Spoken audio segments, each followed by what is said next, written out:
Everyone, welcome to my channel. मैं हूं आपकी होस्ट रश्मि। इस वक्त दोपहर का समय है और यकीन माने अभी आप लोगों को धूप दिख रही होगी, लेकिन कुछ देर पहले बिल्कुल ही फॉग वाला माहौल था। लग रहा था कि बादल भी छाए हुए हैं और फॉग भी है और अंधेरा अंधेरा सा था, लेकिन अचानक से बहुत अच्छा मौसम हो गया है और ठंड के दिनों में ये अब हर दिन हमें फेस करना होगा। आज मैं अपने छत पे आई हूँ कुछ हार्वेस्टिंग करने के लिए। देखती हूँ मुझे मेरे छत से आज क्या क्या मिलता है। चलिए चलते हैं हमारी वीडियो में। आप लोग गमले में लगा हुआ मेरा ये गलगल भी कहते हैं, इसे चकोतरा भी कहते हैं, स्वीट लाइम लेमन भी कहते हैं, और आपके एरिया में क्या बोला जाता है आप मुझे बताइएगा। और ये देखें, ये मैंने मेरे प्लांट में फरवरी और मार्च के मंथ में और एक मेरे ख्याल से जुलाई अगस्त के टाइम में इसमें 2 बार फ्लावरिंग होती है। और मैंने सीखा है, पहले मैं बहुत सारे फ्रूट रहने देती थी इसमें, लेकिन आप देख रहे हैं कि एक ही फ्रूट जायंट है, इतना बड़ा है और वो भी गमले में लगा हुआ है। तो लिमिटेड मिट्टी में और इतने ही मतलब 2-4 फल अगर आप रखेंगे तो उनकी ग्रोथ बहुत अच्छी होगी। मैं क्या करती थी, बहुत बार ऐसा होता था कि एक ही गुच्छे में 5-6 फ्रूट लग जाते थे, जिससे इनको न्यूट्रिशन नहीं मिल पाता था और एक टाइम आता था जब ये बिना मैच्योर हुए ही गिर जाते थे। लेकिन इसका भी तरीका मैंने ढूंढ लिया है। अभी आप देखें, अभी कुछ दिन पहले मैंने एक फ्रूट ले लिया था, हालांकि वो थोड़ा सा रॉ था। ये 1 महीने पहले की बात है, छठ के समय की बात है, और मैंने ये छोड़ दिया था। तो ये देखें, ये पीला हो गया है। तो मुझे लगता है ये पूरी तरह अभी रेडी है इसको हार्वेस्ट करने के लिए, और ये मैं अभी ले लूंगी। गमले में लगा हुआ इस तरह का फ्रूट बहुत खूबसूरत लगता है देखने में।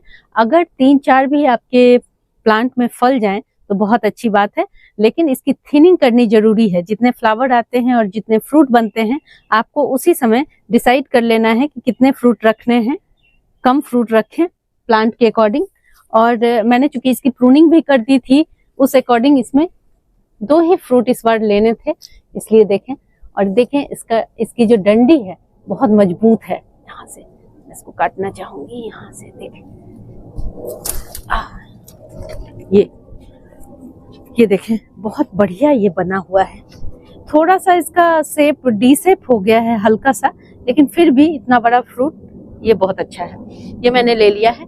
अब आगे आने वाले दिनों में जैसे ही ये जनवरी का बिल्कुल ठंड वाला टाइम खत्म हो जाएगा, मैं इसकी क्या केयर करूंगी जिससे कि फिर अगले साल इस तरह के फ्रूट मिले, वो आप लोग के साथ जरूर शेयर करूंगी।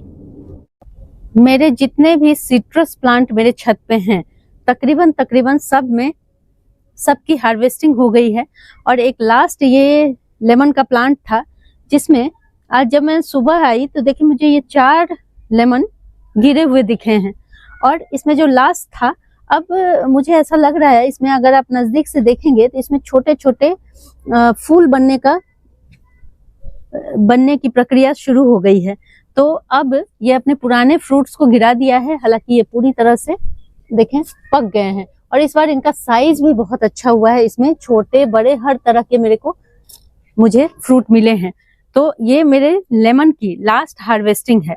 और इसके बाद मैं सोची थी कि 2-2 करके ले जाऊंगी, लेकिन चूंकि ये गिर गए, पूरी तरह पक गए हैं। और इस बार इसका साइज भी काफी बड़ा हुआ है। ये देखें, ऐसा नहीं है कि सारे एक ही साइज के थे, इसमें छोटे बड़े हर तरह के थे, लेकिन जो सबसे बड़ा साइज था वो ये था। तो इतना बड़ा नींबू भी काफी बढ़िया होता है अगर आप अच्छे से केयर करेंगे। इन सब सिट्रस प्लांट की मुझे अभी केयर करनी है, जिससे कि फरवरी में, अभी तो देखें 1 महीने ग्रोथ बहुत कम रहेगी, और सिट्रस प्लांट में आप देखेंगे पत्तियां पीली होकर गिरनी शुरू हो गई हैं। जितने फ्रूट थे वो भी गिर गए और पत्तियां भी। हर दिन मैं यहाँ सफाई करती हूँ और आप देखेंगे ये मेरा लेमन का जो प्लांट है पूरी तरह खाली हो गया है।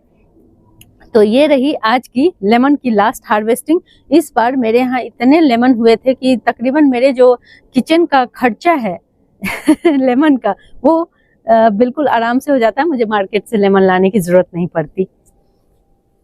से जब मैं इस साइड जो मेरे छत का ये वाला एरिया है, ये थोड़ा कंजस्टेड है, तो ये जो मौसमी है ये छुपा हुआ था। ये लेमन नहीं है, ये फुल ग्रोन मौसमी है और मैंने आप लोगों को दिखाया था, मेरे पास 2 मौसमी के प्लांट थे जिसमें भर भर करके, मतलब जितनी इसकी फ्रूट प्लांट की एज नहीं है और जितनी इसकी हाइट नहीं है उतनी ज्यादा मात्रा में मुझे मौसमी मिले थे। सिर्फ 2-3 मौसमी मैंने छोड़ दिए थे और वो देखें कितने बड़े हो गए हैं। तो आज मैं इसे ले लेती हूँ, इसका भी एक रीजन है। अभी मैं नोटिस कर रही हूँ कि देखें इसके सारे लीव्स तो निकल गए हैं। मैं अगर इसके प्लांट को आपको दिखाऊं, कुछ मैंने इसकी प्रूनिंग भी कुछ दिन पहले बेकार की डंडियां वगैरह काट दी थी और यहाँ पे मुझे लग रहा है ये देखें इसमें छोटे छोटे बड आने शुरू हो गए हैं। तो अब मैं इन सब की केयर भी करने की जरूरत है। तो आज मैं ये मौसमी भी तोड़ लूंगी, इसमें रहने नहीं दूंगी, क्योंकि जब तक ये इसमें लगे रहेंगे जो इनका डेवलपमेंट होता है फूलों का वो सही ढंग से नहीं होगा, क्योंकि गमले में लगे हुए हैं। अगर जमीन में रहते तो मैं इसे छोड़ देती। और ये देखें कितना फ्रेश, बहुत अच्छी खुशबू है और ये बहुत मीठे हैं। और आपको अपने घर से ही अगर बहुत बढ़िया मात्रा में मौसमी खाने को मिल जाए, आजकल ग्राफ्टेड वैरायटी आप जरूर लगाएं। ये बहुत ज्यादा तादाद में मौसमी इसमें लगते हैं। गमले का आकार देख लें, गमला सीमेंट का पॉट है और मुश्किल से 12 इंच का है। इसको मैं नेक्स्ट टाइम एक साइज बड़े गमले में शिफ्ट करूंगी, जिससे कि मुझे और भी बहुत सारे मिले। और अगर आपने मैंने मेरी प्रीवियस वीडियो देखी होगी तो मैंने 2 टोकरी इस तरह से मौसमी हार्वेस्ट किए हैं। अब आप लोगों को दिखाऊंगी, जो लोग कहते हैं कि हम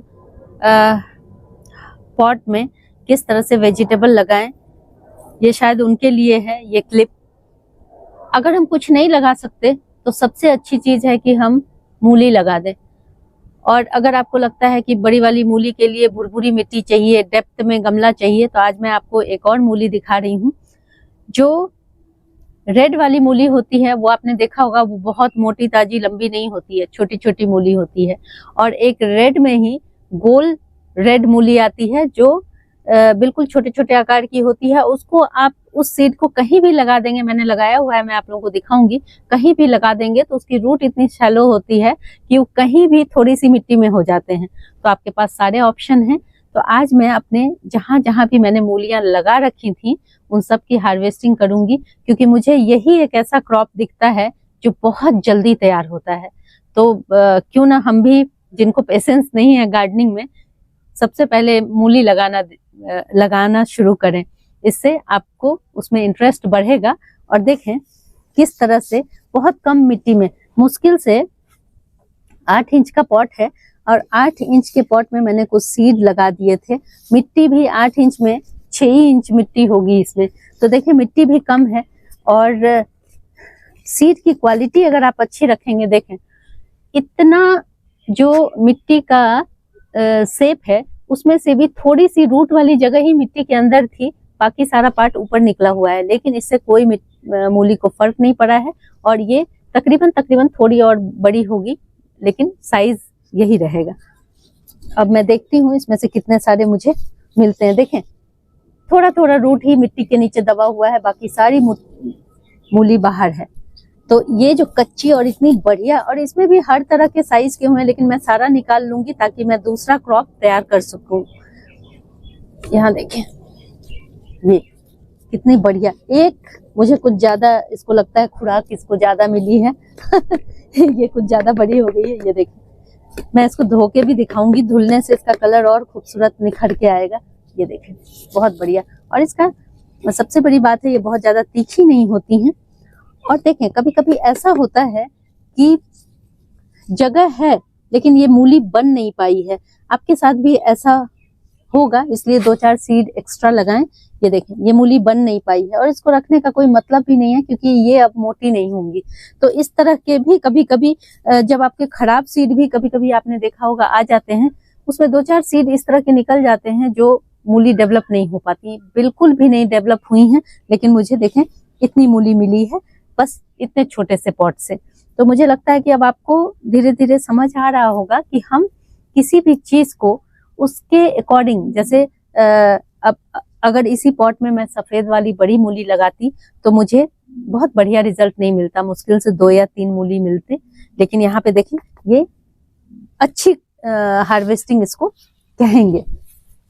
इस तरह से अगर 10 गमले में भी आपने लगा दिया, और देखें अब इसी गमले में अगर मैं दोबारा चाहूँ तो 1 महीने में फिर से मेरी मूली बन के तैयार हो जाएगी। मैं इसी में 6-7 सीड और भी डाल दूंगी और 1 से 1.5 महीने में बिल्कुल इसी तरह की मूली। तो इस तरह से हम 2 पार्ट में डिवाइड करके इस तरह कर सकते हैं जिससे हमें कांस्टेंट मूली मिलती रहे।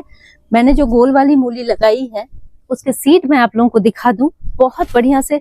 सबसे ठंड में जिस बीज पे सबसे कम असर होता है ठंड का, वो मूली होती है। बाकी जितने भी सीड मैंने लगाए हैं जैसे धनिया के, पालक के, उनको जर्मिनेट होने में मिनिमम 1 सप्ताह का टाइम लगता है, लेकिन मूली बस 3 दिन। तो ये सबसे अच्छी बात है। हालांकि देखें कुछ चिड़ियों ने कारस्तानी किया है यहाँ पे, गिलहरी चिड़िया यही 2 दुश्मन बनी हुई हैं, लेकिन फिर भी कोई बात नहीं, बाकी सारे सीड मेरे सिक्योर हैं। यहाँ पे 2 सीड उन्होंने खराब किए हैं, ऊपर से कुतर दिया गया है, लेकिन ठीक है, फिर से मैं खाली जगह को भर दूंगी।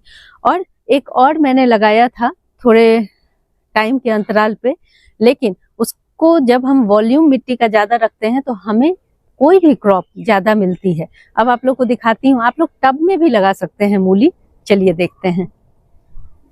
देखें, अगर आप लोगों के पास कोई वेस्ट मटेरियल पड़ा हुआ हो जैसे टब जिसकी डेप्थ कम होती है, मैंने इस टब में, चूंकि इसमें मिट्टी ज्यादा, इसमें वॉल्यूम ज्यादा है मिट्टी का, इसलिए इसमें भी मैंने लगाया था। आपको अंतर साफ पता चलेगा गमले में लगाने में और इसमें लगाने में क्या अंतर होता है। अब देखें, यहाँ भी हमारी मूली सेम सीड डला हुआ है, लेकिन मूली देखें, इसकी थिकनेस देखें, तो यही अंतर होता है। लेकिन ऐसा नहीं है कि हम उगा नहीं सकते हैं। जो भी चीजें आप लोगों के पास अवेलेबल हो उसी का इस्तेमाल करें। ये देखिए,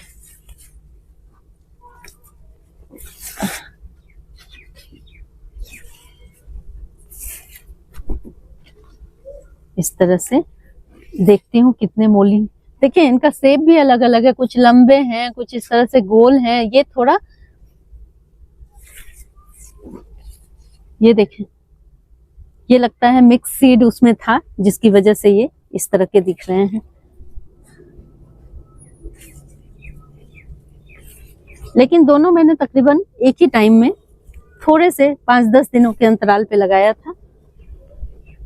मैंने पहले तो सोचा था कि 2-3 इसमें छोटे छोटे हैं वो रहने दूं, लेकिन अभी मैं सब निकाल लेती हूँ क्योंकि इसमें मैं दूसरी क्रॉप लगाऊंगी। ये देखें, छोटे भी हैं लेकिन कोई बात नहीं, क्योंकि इसकी जो पत्तियां हैं ये बहुत टेंडर हैं और चूंकि ये ऑर्गेनिक हैं तो इनकी पत्तियों का भी मैं इकट्ठे इस्तेमाल कर लूंगी। अब देखें, यहाँ पे 2-4 पौधे जो आपको दिख रहे होंगे, ये नाइट शेड के पौधे हैं जिसको मकोई भी कहते हैं। सबसे ज्यादा जो खुशी की बात है वो ये है कि ये जो मेरे गार्डन की सॉइल है ये इतनी बढ़िया है, इसमें मैंने कोई फर्टिलाइजर नहीं ऐड किया था। जो जैसा सॉइल था मैंने वैसे ही रख करके बस इन बीजों को लगा दिया था। लेकिन उसके बावजूद भी देखें मेरी सॉइल कितनी बढ़िया है कि मुझे ये रिजल्ट देखने को मिले। और ये जो नाइट शेड का पौधा है इसे भी मैं कहीं कहीं लगा दूंगी, क्योंकि इसकी भी, इसको मकोई कहते हैं और इसकी भी न्यूट्रिशन वैल्यू बहुत ज्यादा है। और देखिए कितने सारे मेरे प्लांट उगाए हैं अपने आप, और ये सब इसकी आप लीफ को भी एज अ वेजिटेबल यूज कर सकते हैं। ये बहुत शानदार पौधा है, आपको कहीं भी दिखे। इसमें छोटी छोटी ब्लैक कलर की बेरियां होती हैं जो मैं, अगर मेरी पिछली वीडियो आप देखेंगे तो उसमें भी मैंने इसके बारे में बताया हुआ है। ये आयुर्वेदिक मेडिसिन के तौर पे भी इस्तेमाल होती हैं। तो आप इस तरह से इस प्लांट की पहचान कर लें और इसे ना फेंकें। तो ये है आज की मेरी छोटी सी हार्वेस्टिंग जो मैंने अपने गमलों से की है। और बहुत ज्यादा मैंने फर्टिलाइज नहीं किया है अपनी मिट्टी को, लेकिन उसके बावजूद भी इतनी अच्छी प्रोडक्शन मिली है मुझे।